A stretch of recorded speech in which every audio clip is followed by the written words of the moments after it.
Morning, কেমন আছো সবাই? চলে এসেছে একটা সম্পূর্ণ নতুন মিনি ব্লগ নিয়ে।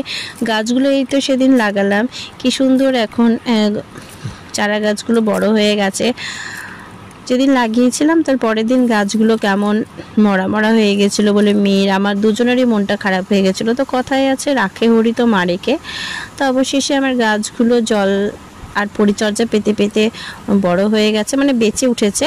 আর সাথে আমার ফুলের কুড়ি আসাতে আমার সেটা দেখে আরও ভালো লাগছে। আর আজ হচ্ছে ছুটির দিন। সচরাচর বাড়িতে থাকলে তো আমি শাড়ি পরতে পারি না, খুব মনে হচ্ছিল যে শাড়িটা পরি।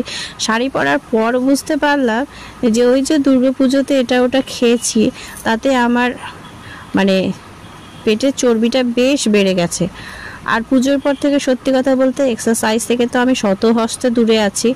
তার কারণ হচ্ছে যে আমাকে সেই সকাল 8:30টায় বেরোতে হয়, আর সন্ধ্যেবেলা 5:30টায় আসার পর তো মানে যাচ্ছে তাই অবস্থা হয়ে যায়, একদম এনার্জি থাকে না। তারপরে আমার যে ট্রেনার, সেও আমাকে ফোন করে প্রায় বলে দিদি কবে আসবে, দিদি কবে আসবে। আমি তাকে শুধু বলেছিলাম যে নভেম্বর থেকে যাব। তারপরে দেখলাম মেয়ের পরীক্ষা, সেসব সেরে সুরেই একেবারে যাব, না তো মাঝ রাস্তায় আবার সেটা বন্ধ হয়ে যাবে।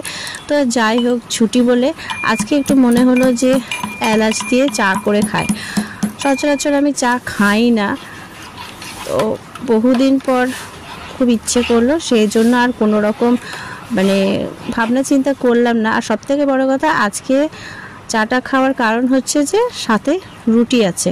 যদিও রুটি রোজই থাকে, তো সেরকম ইচ্ছেটা করে না অন্যান্য দিনের মতো, আমি কাককেই দিয়ে দিই।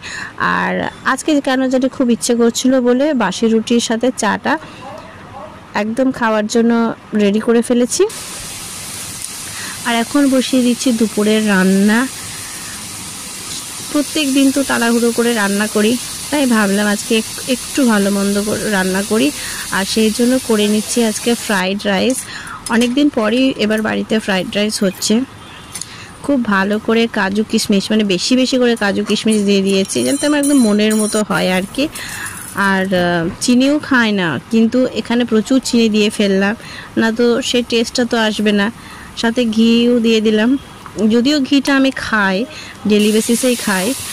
আর ফ্রাইড রাইসের সাথে আজকে আছে মেনুতে চিকেন কষা। তো চিকেনটাকে আমি ভালো করে কষিয়ে নিচ্ছি। সত্যি কথা বলতে এটা আজকে একদম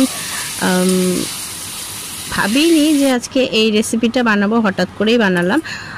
আর এখন মেয়েকে দিয়ে দিচ্ছি খেতে ফ্রাইড রাইস আর চিকেন কষা। তো এই ছিল আজকে আমার মিনি ব্লগ। যদি ভালো লাগে অবশ্যই লাইক, কমেন্ট আর সাবস্ক্রাইব করে দেবে।